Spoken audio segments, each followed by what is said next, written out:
Happy Tech Tuesday. I'm Melanie Moron with UF Innovate. And did you know that manufacturing can take place in space? Joining me to talk about just that is Dr. Victoria Miller with the University of Florida. Dr. Miller, thank you so much for joining us today.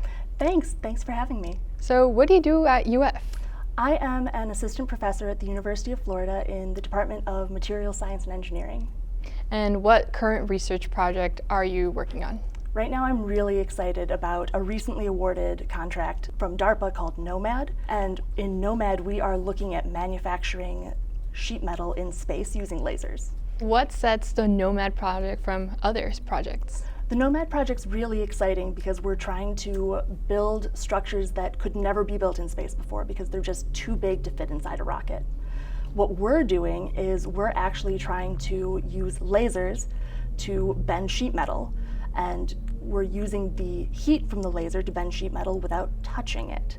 So if you combine that with, say, some robotics to move the sheet metal where it needs to go, you can completely build a massive structure without needing astronauts on site to do all the dangerous work. You can just have the robots do it for you. And what's the goal of this project?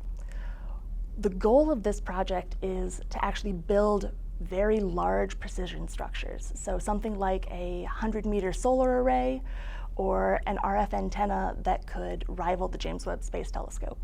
How are you using laser and microscope for your research finding? We're really excited about both the laser and the electron microscopes that we use.